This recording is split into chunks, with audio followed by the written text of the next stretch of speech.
नमस्कार, मी प्रज्ञा कुलकर्णी. हस्तक आरोग्यम धनसंपदा या कार्यक्रमामध्ये आपलं स्वागत. आज आपण बोलणार आहोत अशा विषयावर ज्याबद्दल लोक खुलेपणानं बोलणं टाळतात. मूळव्याधावरती अनेक जण आजही खुलेपणानं बोलत नाहीत. सांगताही येत नाही आणि सहनही होत नाही अशी अवस्था असून सुद्धा त्रास सहन करतात आणि त्रासाची पातळी वाढवून घेतात. मात्र आज आपण याच विषयी अधिक जाणून घेणार आहोत आजच्या आरोग्यम धनसंपदामध्ये.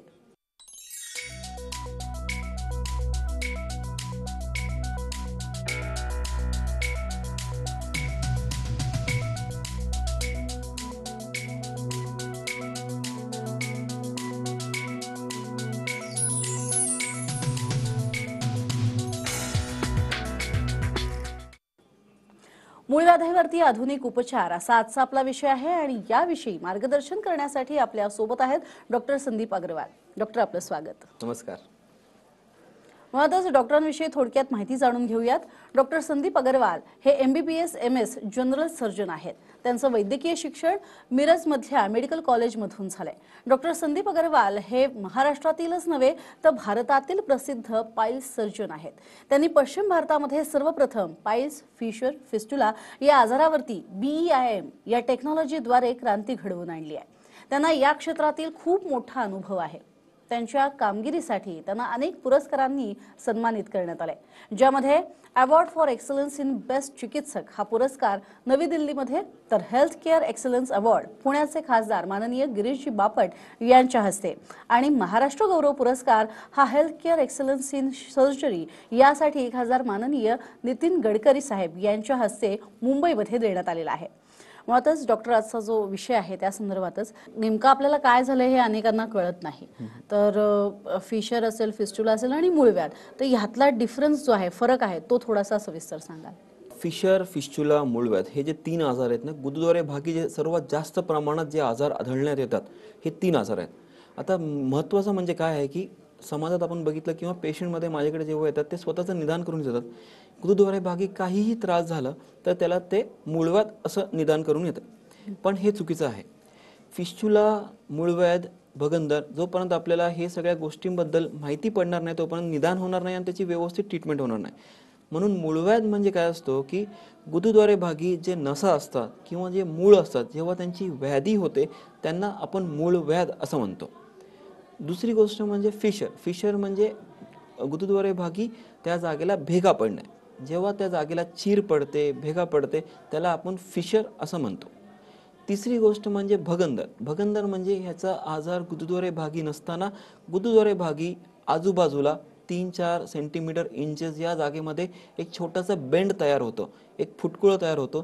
त्याच्यातनं कायम पस, काही द्रव्य, काही रक्तसारखं काही ना काही वस्तू येत राहतं, म्हणून त्याला आपण भगंदर असं म्हणतो. मुळात याची लक्षणं आणि कारणं याबद्दल थोडं सांगाल की का हा त्रास होतो? महत्त्वाचं की ह्याचे लक्षणं काय आहेत. जसं की मूळव्याधमध्ये साधारणपणे लक्षणं असं असणार की पेशंटला त्या जागेला खाज उठणार, जळजळ करणार, भगभग करणार, काहीतरी टोचल्यासारखं वाटणार. दुसरी महत्त्वाची गोष्ट म्हणजे त्या जागेतनं रक्त पडणार. आता तो रक्त कधी थेंब सुद्धा पडू शकतो किंवा त्यात रक्त पडताना धार सुद्धा लागू शकते. तिसरी गोष्ट कायम त्या जागेला खाज येणे, आपल्याला असं फिलिंग वाटणार की शौच पूर्णपणे मोकळं झालेलं नाही आहे, सारखं सारखं जायची इच्छा होणे. तर हे काही लक्षणं आहेत, त्याच्यामध्ये आपण त्यांना मूळव्याध ह्याच्यामध्ये आपण त्यांना निदान करू शकतो. फिशरचं लक्षण आहे की त्याच्यामध्ये ब्लिडिंग काही जास्त तुम्हाला होणार नाही, हार्डली 1-2 थेंब ब्लिडिंग असणार किंवा शौचासला चिटकून रक्त येणार. पण फिशरमध्ये पेन प्रचंड प्रमाणात होतो. त्या जागेमध्ये हातसुद्धा लावू देत नाही आपण आणि त्या जागेला जाऊन आल्यानंतर, टॉयलेटला जाऊन आल्यानंतर कमीत कमी 1-2 तास ते दुखत राहतो. तिसरी गोष्ट म्हणजे भगंदर. भगंदरमध्ये गुदद्वारे भागी आपण विचारलं पेशंटला तर काहीही त्रास नसतो. आजूबाजूला एक गाठ तयार झालेली असते, त्या गाठातनं समजा ती फुटली तर त्याच्यातनं जो सांगणार की काही ना काही द्रव्य बाहेर येतोय रोज, किंवा ती गाठ पिकून तिकडे राहिलेली आहे, ती फुटत नाही आहे. अतिशय जास्त प्रमाणात त्याच्यामध्ये त्रास होणं, दुखणं ही लक्षणं असतात. पण मुळातच फिशर असेल किंवा मूळव्याध असेल, हा त्रास भयंकर, तुम्ही जो सांगताय वेदनादायी आहे, हे होऊच नये यासाठी काय स्वरूपाच्या उपाययोजना अवलंबायला हव्यात? आपण म्हणतो की precaution is better than cure. Precaution घेणं सर्वात महत्त्वाचं आहे की म्हणजे आपल्याला हे सगळे आजार होऊ नये. आता ह्याच्यामध्ये असं पथ्य पाणी असं काही नाही आहे. इट इज आपली डेली लाईफस्टाईल जी आहे ती व्यवस्थित राहायला पाहिजे. डायटरी लाईफस्टाईल व्यवस्थित राहायला पाहिजे. जसं की डेली एक 20 मिनिटाचा वॉक राहायला पाहिजे. जेवणातनं आपल्या कमीत कमी फायबर डाएट आपण भरपूर घ्यायला पाहिजे. कमीत कमी फास्ट फूडचं सेवन करायला पाहिजे. पाण्याचं प्रमाण 4 ते 5 लिटर असायला पाहिजे. जेवणात रोज सलाद असायला पाहिजे. फायबर डाएटमध्ये हिरव्या पाळ्या भाजी, ज्वारीची भाकरी, चपाती ह्यांचा समावेश असायला पाहिजे. ओट्स, दलिया, नाचणी यांचा समावेश असायला पाहिजे. ब्रेड, बेसन, मैदा हे जे पदार्थ यांचं सेवन फार कमी ठेवायला पाहिजे. व्यवस्थित 8 ते 10 तासाची झोप व्हायला पाहिजे. जर का आपण हे सगळ्या गोष्टी जर का व्यवस्थित केल्यात तर आपल्याला ह्या त्रासपासून म्हणजे ह्या त्रास होण्याची शक्यता फार कमी राहणार आपल्याला. अनेकांना हा त्रास होतो तेव्हा निदान कसं करायचं, कुठे करायचं, काय स्वरूपामध्ये निदान केलं जाईल माहिती नसतं. तर अशांना तुम्ही काय सांगाल की कशा स्वरूपाची उपचार जे आहेत ते केले जातात? सर्वात पहिले जसं मी सांगितलं की उदरनिर्वाहाचे भरपूर आजार असतात, पण आपण त्याचं निदान जोपर्यंत होणार नाही तोपर्यंत तुम्ही बरं होणार नाही आहे. तर म्हणून कधीही तुमचं काही सुरुवातीला आपल्याला घरातनं सांगतात की आपण घरातले काहीतरी नुसके वापरून आपण बरं होतो. ते सुरुवातच्या वेळेस तुम्ही थोडे दिवस करू शकता, पण मनाची ट्रीटमेंट एक जास्त दिवस करू नये. तज्ज्ञ डॉक्टरांना किंवा सर्जनना आपल्या जवळचे त्यांना दाखवायला पाहिजे. एकदा सर्जनला आपण दाखवलं तर आपल्याला कन्फर्मेशन राहतो की आपण कुठला आजार आहे. आपल्याला निदान करणं फारच सोपं आहे. OPDमध्ये तुम्ही आलात माझ्याकडे तर एक विशेष प्रकारचा स्कोप आहे. त्याच्यावरनं आपण डायरेक्टली कम्प्युटरवरती दाखवतो पेशंटला की कुठल्या प्रकारचा त्याला आजार आहे. एक भिंग आत टाकलं गुदद्वारे भागी तर त्यातले मुळं वगैरे मूळ जे असतात त्यांना आपल्याला दाखवता येते की हा मूळची व्याधी झालेली आहे का नाही, किंवा कोंब तयार झालेला आहेत का नाही, किंवा चुंबूळ तयार झालेले आहेत का नाही, किंवा ते जागेला चीर पडलेली.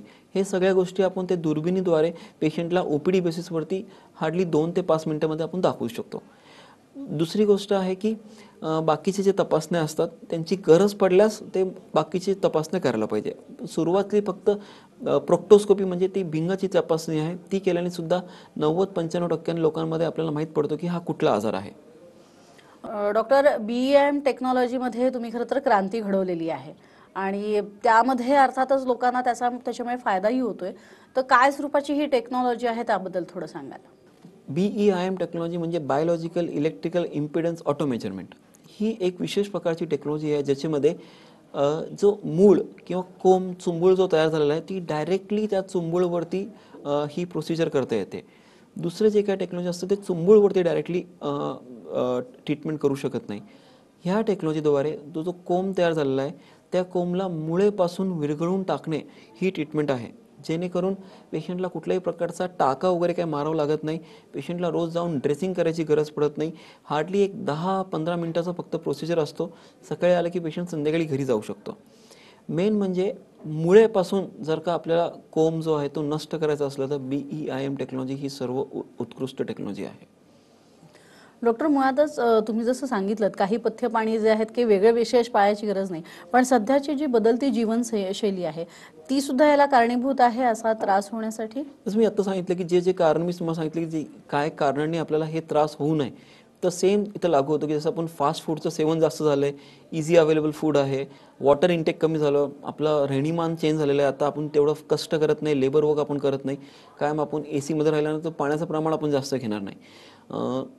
डायटरी लाईफस्टाईलमध्ये आपण बघितलं तर टाईमवरती जेवण नाही करत, झोप व्यवस्थित करत नाही आपण. दुसरी गोष्ट नॉनव्हेज तिखट पदार्थांचं सेवन आहे तो वाढत चाललेला आहे लोकांमध्ये, आणि फास्ट फूडचं सेवन वाढत चाललं आहे. तर हे सगळ्या गोष्टींमध्ये थोडंसं आपल्याला, असं मी म्हणत नाही की कधीच आपण खायला नाही पाहिजे, पण ह्यांचं सेवन जेवढं आपण कमी करणार फास्ट फूडचा, पोट साफ होत नाही, त्यांना कॉन्स्टिपेशन कायम राहतो, त्यांना याचे चान्सेस फार जास्त आहे. काही लोकांना ते हेरिडिटरीसुद्धा असतो. पण आपण डाईट जो आहे, झोप आहे, लाईफस्टाईल आपली थोडी चेंज असायला पाहिजे. 20-25 मिनिटाचं एक थोडासा वेळ द्यायला पाहिजे स्वतःसाठी, व्यायाम करण्यासाठी. काही मोठा व्यायाम नाही करायचा आहे, even a small walk will help us. अगदी. मुळातच मूळव्याध झालेल्या लोकांना भीती असते की हा आजार पुन्हा पुन्हा आपल्याला होणार, तर हा कायमस्वरूपी नष्ट होऊ शकतो का? हा फार सुंदर प्रश्न आहे आणि फार इम्पॉर्टंट प्रश्न आहे की माझ्याकडे पेशंट येतात की हा सर्वात जास्त आता समाजामध्ये आपण बघतात की काही डॉक्टर्स किंवा काही जे डॉक्टर नसताना ते काहीतरी दोरा वगैरे बांधून देतात लोकांना, हे झोलाछाप जे लोक असतात, पण त्यांच्याबद्दल कसं असतं की म्हणून ते मुळापासून कोणीही त्याला क्लिअर करत नाही, म्हणून ते पेशंटला ते सारखं सारखं तो आजार होत राहतो. म्हणून एक समाजामध्ये अशी एक भीती असते की हा ऑपरेशन केल्यानंतर सुद्धा मला हा त्रास परत होणार का डॉक्टर? तर हा जो कोंब असतो किंवा चुंबळ असतो, आपण त्याला डायरेक्टली मूळपासून त्याला विरघळून टाकतोय, म्हणून याला परत होण्याची शक्यता नाही आहे. दुसरी गोष्ट, आपण ह्याच्यामध्ये जे आपले कंट्रोल किंवा ते आपण जे स्नायू असतात त्याला आपण डॅमेजही करत नाही, म्हणून तुमचा टॉयलेटच्या जागेचा कंट्रोल जो असतो, काही लोक म्हणतात की ऑपरेशन झाल्यानंतर आम्हाला पटापट टॉयलेटला जावं लागणार का किंवा आता कंट्रोल राहणार नाही का, तर याची पण अजिबात भीती घ्यायची नाही आहे. याच्यामध्ये कुठल्याही प्रकारचा आपला कंट्रोल जाणार नाही आहे. महत्त्वाची गोष्ट म्हणजे रोज डॉक्टरकडे जाऊन ड्रेसिंग करायची गरज पडणार, कारण की एकदा टाका घातला तर मग त्याची ड्रेसिंग करावी लागणार, मग तो टाका काढायला जावं लागणार डॉक्टरकडे. तर ह्या सगळ्या गोष्टींचं आपल्याला त्रास घ्यायची गरज नाही आहे, डॉक्टरकडे रोज जायची गरज नाही आहे. म्हणून सुरुवातीच्या दिवसाला किरकोळ थोडंफार जे काय त्रास होईल तो इनिशियल डेजला असतो, पण महत्त्वाचा जो मोटिव्ह आहे की ह्याला आपण पूर्णपणे मुक्त किंवा नष्ट करायला पाहिजे मूळव्याधपासून पेशंटला, हा हेतू आहे. अगदी.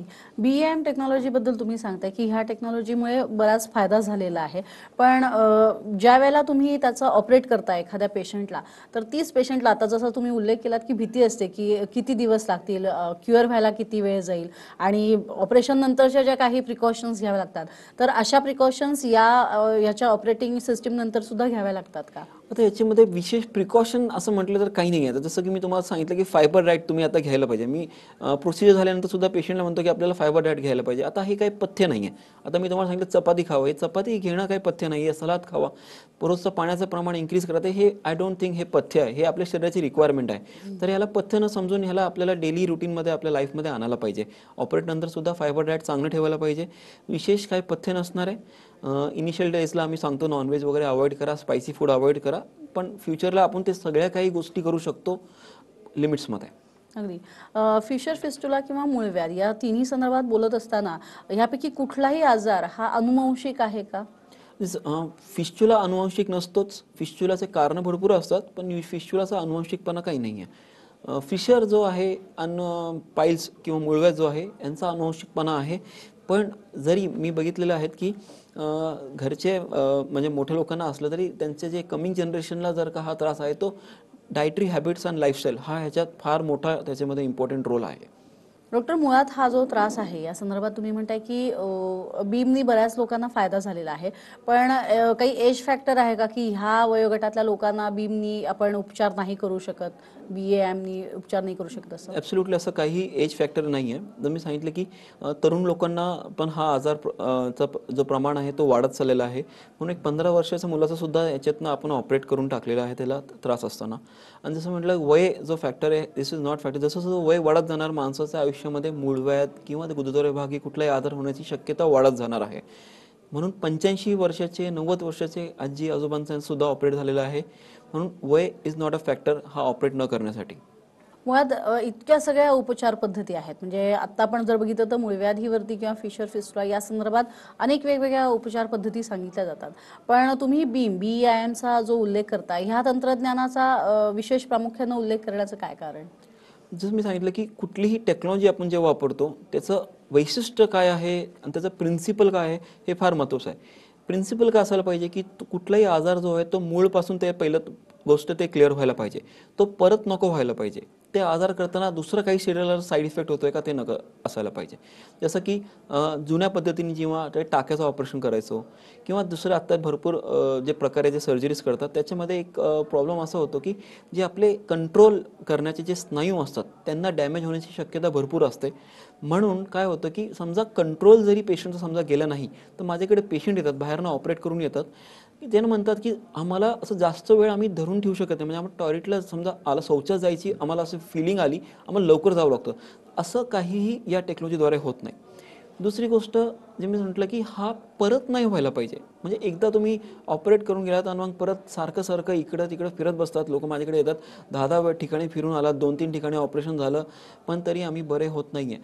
तर म्हणून ह्याचा प्रिन्सिपल जो आहे बीम टेक्नॉलॉजीचा की हा परत नाही व्हायला पाहिजे आणि ती जी गोष्ट आहे ती परमनंटपणे आपण त्याला नष्ट करायला पाहिजे. म्हणून त्याला मूळपासून जोपर्यंत आपण त्याला क्लिअर करणार नाही तोपर्यंत ती परमनंटली ती नष्ट होणार नाही. जर का ते तुम्ही फक्त वरचेवर दोरा बांधला किंवा तुम्ही कुठल्या दुसऱ्या पद्धतीने केलं तर ते मुळापासून ते क्लिअर होत नाही आणि मग आपल्याला ते सारखं सारखं असं वाटतं की हा आजार परत परत उद्भवत राहिलेला आहे.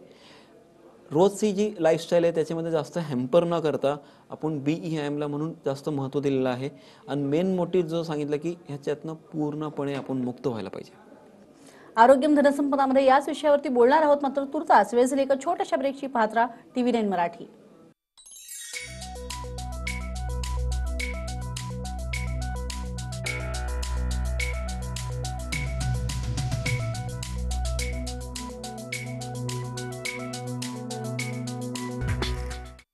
ब्रेक नंतर आपला आरोग्यम धनसंपदामध्ये स्वागत. आजचा आपला विषय आहे मूळव्याधीवरती आधुनिक उपचार आणि त्या संदर्भात आपल्याला मार्गदर्शन करण्यासाठी आपल्या सोबत आहेत डॉक्टर संदीप अग्रवाल. डॉक्टर, मूळव्याध किंवा फिशर आणि फिस्टुला हे कुठल्या वयोगटातल्या लोकांना होऊ शकतं? जसं मी सांगितलं होतं की वयगट ह्याला काही नाही आहे.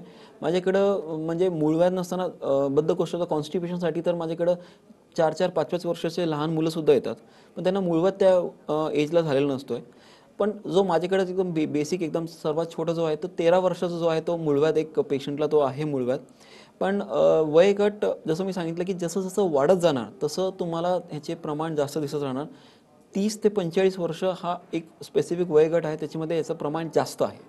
डॉक्टर, असे बरेच पेशंट तुमच्याकडे येत असतील ज्यांची जी लेवल आहे ती खूप हाय लेवलला गेलेली आहे, पण त्यांना रिलीफ मिळाल्यानंतरचा तुमचा जो अनुभव आहे तो तेवढाच महत्त्वाचा असेल आणि अशा काही पेशंट्सच्या माध्यमातून तुम्हाला काही सांगायचं आहे का? शुअरली माझ्याकडे आहेत की पेशंट की जो चुंबूळ किंवा कोंब असं एकदम प्रचंड प्रमाणात गुदद्वारेभागी बाहेर पडलेला असतो. वर्षानुवर्ष त्याला ते सहन करत असतात.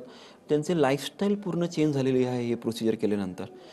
त्याच क्षणी त्याच दिवशी पेशंट आल्यानंतर जर का तो क्लिअर होत असेल याच्यातनं आजारातनं तर त्याच्यासाठी मोठी गोष्ट आहे. थोडक्यात म्हटलं तर मी सांगितलं मूळव्याध आपण नुसतं त्या गुदद्वारेभागीचा आजार नाही आहे, तो पूर्ण शरीराला आपल्या अफेक्ट करतो, तो मानसिकताला आपल्या अफेक्ट करतो. कारण की आपण दुसरं काही विचार करत नाही, पूर्ण दिवस हेच विचार करतो की आज काय करावं लागणार जेणेकरून आपल्याला आज त्या जागेचं काहीतरी रिलीफ भेटणार. म्हणून हा पूर्ण दिवस आपण खायचं टाळतो, आपण विचार करतो की हे खाल्ल्याने त्रास होणार, ते खाल्ल्याने त्रास होणार, म्हणून आपल्यामध्ये मल्टिपल डेफिशियन्सी होतात, विटामिन डेफिशियन्सी होते. म्हणून हे प्रोसिजर केल्यानंतर पेशंटला जो सुख येतो नंतर फ्युचरसाठी त्याच्या, तो प्रचंड प्रमाणात त्याच्या आयुष्यामध्ये काही पण खाण्यासाठी मोकळा असतो. हा फार मोठा ॲडव्हान्टेज आहे याचा. डॉक्टर, अनेक पेशंट आपल्याला पाहता येतात ज्यांना खरं तर अशा स्वरूपाचा त्रास जो आहे तो नुकताच सुरूही झाला असेल किंवा त्या त्रासातनं ते जात असतील. अशा काही पेशंट्सना किंवा अशा आपल्या दर्शकांना काही मेसेज देऊ इच्छिता का? सांगितलं मी की सुरुवात जर का आपल्याला झाली असेल तर घरातले थोडेफार जे आपण जसं मी सांगितलं की डायटरी लाईफस्टाईल चेंज करा, आपली झोपायची जी टायमिंग आहे त्याला चेंज करा, वॉकला वगैरे सुरुवात करा, पाण्याचं प्रमाण इन्क्रीज करा. हे सुरुवातीला जेव्हा समजा काही त्रास झाला तर तेव्हा हे सगळ्या गोष्टी करायला पाहिजे. पण एक लिमिटपर्यंतच आपण घरात त्याचं स्वतःची ट्रीटमेंट करायला पाहिजे. आजार वाढू नये म्हणून इमिजिएटली आपण एक सर्जनला दाखवायला पाहिजे, कन्सल्टेशन करायला पाहिजे, आपल्याला काय त्रास झालेला आहे त्याच्याबद्दल ट्रीटमेंट घ्यायला पाहिजे. वाढून एकदा आजार झाला की मग त्याला परत रिव्हर्ट बॅक करणं अवघड आहे. मूळव्याधच्या आजारामध्ये आपण त्याला परत बॅक करू शकत नाही. पण जर का जो आजार झालेला आहे कमीत कमी त्याला तिकडं थांबवतं तरी आपण औषधांनी वगैरे थांबवता आलं तर आपण ते पण फार मोठी गोष्ट, चांगली गोष्ट राहणार.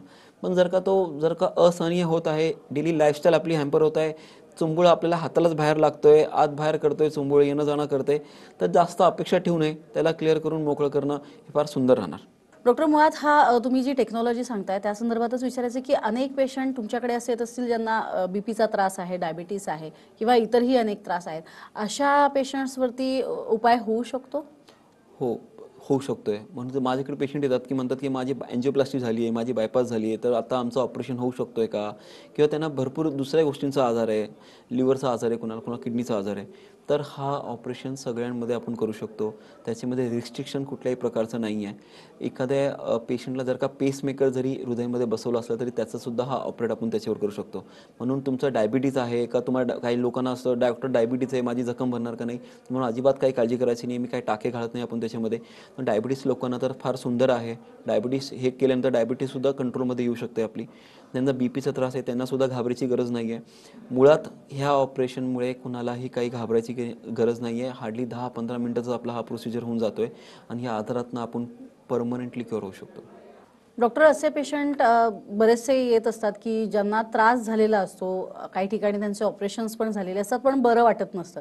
मग अशा काही पेशंट्सना परत तुमच्याकडे येऊन रिलीफ मिळू शकतो का? हो, जर का त्यांचं जरी समजा बाहेर ऑपरेशन जरी झालं असलं किंवा त्यांनी काय काय कुठल्याही प्रकारची पद्धतीने त्यांची ट्रीटमेंट घेतली असेल, पण त्यांनी ते करून ते खुश नसतील, तर डेफिनेटली त्यांनी सुद्धा माझ्याकडे यावं. डेफिनेटली आपण दुर्बीणद्वारे पहिलं चेकअप करून त्यांचं निदान करून त्याच्यावरती सुद्धा उपचार आपण करू शकतो. म्हणून असं आपलं ऑपरेशन होऊन गेलंय कुठे बाहेर, आपण बरं होत नाही म्हणून त्याला घेऊन बसू नका. डेफिनेटली माझ्याकडे या, त्याच्यावरती सुद्धा उपचार पद्धती आपण करूया. डॉक्टर, काही पेशंट जर बाहेरगावहून येणार असतील तर त्यांच्यासाठी काय स्वरूपाच्या सुविधा आपल्याकडे आहेत? हां, बाहेरगावचे जर का लोक त्यांना येत असतील तर ते डेफिनेटली अपॉइंटमेंट घेऊन यावं. त्यांनी हॉस्पिटलमध्ये राहण्याची सोयसुद्धा आहे, तर ते त्यांना अकम्पनिमेंट करून घेता येईल त्यांना. म्हणजे ते अपॉइंटमेंट घेऊन आलात तर कुठल्याही टाईमला आला तर हॉस्पिटलमध्ये त्यांची राहण्याची सोय करता येतात. आणि मग त्यांच्या हिशोबाने ते जेव्हा त्यांना पाहिजे त्या हिशोबाने त्यांनी डिस्चार्ज घेऊन जाऊ शकतात घरी. डॉक्टर, तुम्ही आलात आणि खूप चांगल्या पद्धतीने मार्गदर्शन केलं. आतापर्यंत अनेकांना रिलीफ मिळालेलं आहे आणि येत्या काळात सुद्धा अनेकांना तुम्ही रिलीफ देऊ शकाल अशी आशा आहे. खूप खूप धन्यवाद तुम्ही आलात त्याबद्दल. नमस्कार, धन्यवाद. तर आरोग्यम धनसंपदामध्ये आता वेळ झाली इथेच थांबायची. मात्र पुन्हा भेटूयात एका नवीन विषयासह. तोपर्यंत नमस्कार.